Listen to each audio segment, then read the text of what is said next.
வணக்கம் viewers, welcome to Andaman Arusuvai. இன்னைக்கு நாம பார்க்க போறது வெங்காய பக்கோடா எப்படி செய்யறதுன்னு. வாங்க வீடியோக்குள்ள போலாம். அதுக்கு முன்னாடி நீங்க இந்த சேனலுக்கு புதுசா இருந்தா நம்ம சேனலை சப்ஸ்கிரைப் பண்ணிக்கோங்க.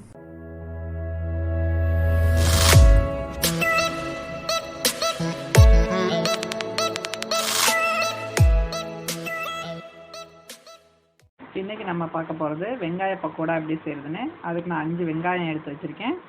இதை நம்ம இப்போ நிட்டு வாக்கில் மெல்லிஸாக கட் பண்ணிக்கிடுவோம்.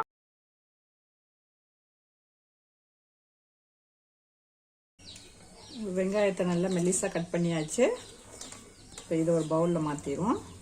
இந்த வெங்காயத்தை நல்லா பிரித்து விட்டுருவோம்.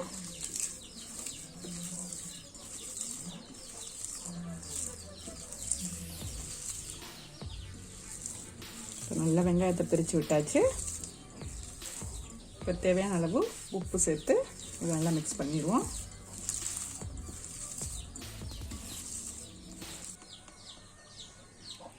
ஒரு டேபிள் ஸ்பூன் மிளகாய்த்தூள், ஒரு அரை சிட்டிகை கரம் மசாலா. கரம் மசாலா சேர்த்தா நல்லா டேஸ்ட்டாக இருக்கும். அடுத்ததாக 2 பச்சை மிளகா கட் பண்ணி வச்சுருக்கேன், அதையும் இது கூட சேர்த்துருவோம். குழந்தைங்க சாப்பிட்றதா இருந்தால் நீங்கள் பச்சை மிளகா சேர்த்துக்கிற வேண்டியதில்லை. இதை நல்லா மிக்ஸ் பண்ணிடுவோம். ஒரு பிஞ்ச் அளவுக்கு நான் சோடா உப்பு சேர்த்துக்கிறேன். அடுத்ததாக கடலை மாவு. நீங்கள் கடலை மாவு மொத்தமாக போடக்கூடாது, கொஞ்சம் கொஞ்சமாக சேர்த்து தான் பிணையணும். ஏன்னா மொத்தமாக போட்டு பிணைஞ்சிங்கன்னா மாவு அதிகமாயிரும், போண்டா மாதிரி வந்துடும். அதனால நீங்கள் கொஞ்சம் கொஞ்சமாக சேர்த்து பண்ணிங்க. அந்த வெங்காயத்தில் உள்ள தண்ணியிலே நீங்கள் பிணைஞ்சு எடுத்துக்கிடலாம். தேவைப்பட்டால் தண்ணி ஊற்றிக்கிடுவோம். மாவு வெங்காயத்தில் லைட்டாக தான் பிடிச்சிருக்கணும், அப்போ தான் வெங்காய பக்கோடா டேஸ்ட்டாக இருக்கும். பாருங்க, ரொம்ப தண்ணி ஆயிடக்கூடாது. மாவு வெங்காயத்தில் லைட்டாக தான் பட்டிருக்கணும். மாவு ரெடி ஆயிடுச்சு.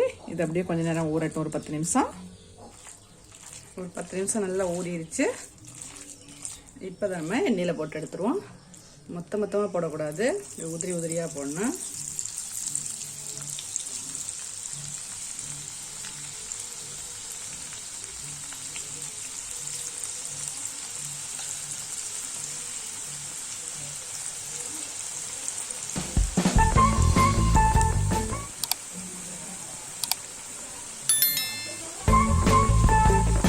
பாருங்க, வெங்காய பக்கோடா சூப்பராக வந்திருக்கு. இந்த மாதிரி உங்கள் வீட்டில் நீங்கள் ட்ரை பண்ணி பாருங்கள். ட்ரை பண்ணி பார்த்துட்டு கமெண்ட் பண்ணுங்கள் எப்படி இருந்துச்சுன்னு.